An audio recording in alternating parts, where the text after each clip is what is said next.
Et si les humains utilisaient 100% de leur cerveau? Vous avez probablement déjà entendu cela auparavant, que les humains ne peuvent accéder qu'à 10% de leur cerveau tandis que le reste de notre capacité cognitive reste inexploité.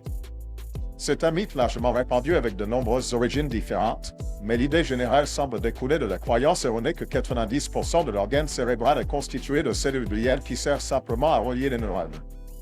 Cependant, à mesure que les neurologues ont progressivement acquis une compréhension plus profonde des propriétés du cerveau, la plupart ont démystifié cette idée comme rien de plus qu'un conte populaire recyclé par des médias grand public tels que Lucie et Linit. En réalité, au cours d'une journée, les humains peuvent en fait utiliser 100% de leur cerveau, mais nous n'accédons rarement à toutes ces capacités simultanément. Le cerveau est une bête puissante qui consomme plus d'énergie que tout autre organe du corps. Par conséquent, l'efficacité est cruciale pour éviter l'épuisement ou les épuisements. Afin d'éviter de gaspiller des ressources, le cerveau accorde la priorité à certaines régions qui sont régulièrement utilisées par l'utilisateur. Dans l'ensemble, c'est un réseau interconnecté coûteux rempli de centaines de connexions possibles, permettant une large gamme de comportements.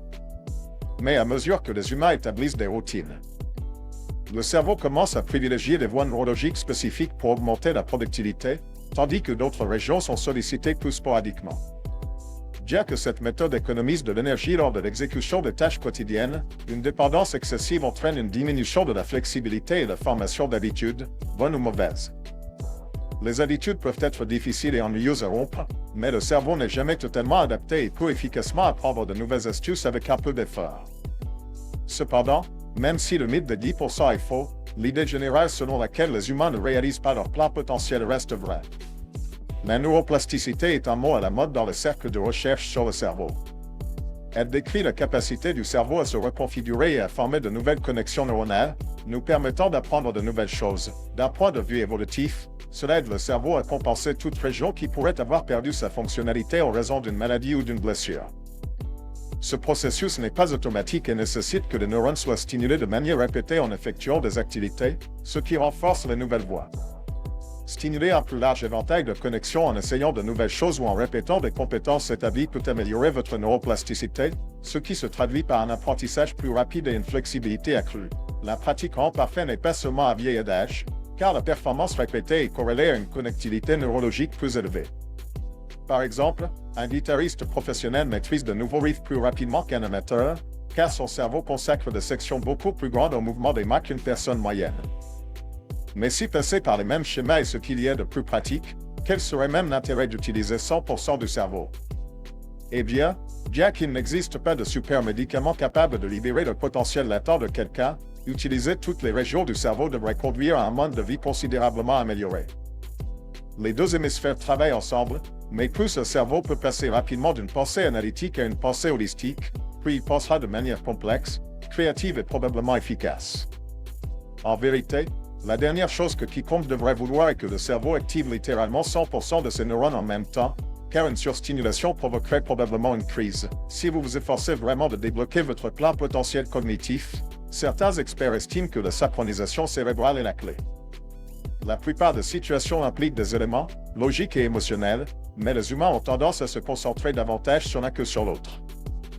Lorsque les deux hémisphères sont sur un pied d'égalité, un tout nouveau monde de pensée devient possible, celui qui perçoit une image globale sans négliger aucun élément spécifique. Avec les deux moitiés se complétant mutuellement, les humains devraient voir une augmentation de la conscience de soi et des comportements actifs, permettant de rompre les habitudes et de forger des schémas neuronaux alternatifs. En résumé, il devrait être plus facile d'apprendre des choses. Il est généralement admis que la créativité et l'innovation atteignent leur apogée pendant notre jeunesse, principalement parce que les enfants ne se préoccupent pas de savoir si un objectif est illogique ou impossible. Un enfant en développement absorbe les informations à un rythme incroyable, mais à la fin du 19e siècle, le psychologue William James a théorisé que vers l'âge de 30 ans, le caractère d'une personne est figé comme du plâtre et ne se ramollira jamais. Malheureusement, des recherches ultérieures ont abaissé le point de rupture à 25 ans, soulignant que le changement devient plus difficile une fois que des schémas obstinés sont fermement établis. Cependant, un cerveau bien équilibré peut débloquer un apprentissage surhumain, permettant l'assimilation de concepts étrangers et l'analyse rapide des problèmes sous un éventail plus large de perspectives. L'innovation nécessite la formation de nouvelles connexions entre les neurones. Mais cela n'est possible que lorsque l'humain exploite 100% de son réseau. Un autre avantage d'un cerveau bien réglé est une réduction de l'anxiété et de la peur. Le stress en soi n'est pas intrinsèquement mauvais et agit comme une notification que le danger est imminent. Cependant, lorsque la situation semble ne pas offrir de solution, le stress se transforme en anxiété, une émotion paralysante. Cependant, une conscience accrue due à la synchronisation cérébrale ouvrirait davantage de voies potentielles exploitables pour trouver des solutions, ce qui devrait réduire la peur, ce qui se traduit négativement par notre compréhension du monde qui nous entoure. Par conséquent, une personne utilisant efficacement 100% de son cerveau devrait être plus calme et plus détendue. À quelques exceptions près, la plupart des humains ont un hémisphère droit sous-développé, celui qui est le moins susceptible de changer à mesure que les gens vieillissent, principalement parce que la plupart des systèmes privilégient la structure par rapport à la créativité. Cependant, il existe d'innombrables exercices conçus spécifiquement pour réveiller l'hémisphère droit. Si vous êtes intéressé par la peinture ou l'écriture de nouvelles, consacrez juste quelques minutes chaque jour à la pratique, et avec le temps, les pensées et idées créatives commenceront à affluer plus librement.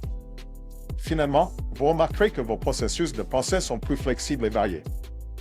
Même dans des situations quotidiennes, ainsi, bien qu'il n'existe pas de code de triche spéciaux ou de médicaments qui activent instantanément 100% de votre cerveau, le déblocage de films et les bénéfices hypothétiques seraient bien moins caricaturaux que ceux suggérés par certains films. Nous ne devrions pas avoir l'impression de gaspiller une puissance cérébrale irrécupérable, car un cerveau bien équilibré est tout à fait accessible si vous êtes prêt à rompre régulièrement avec la routine.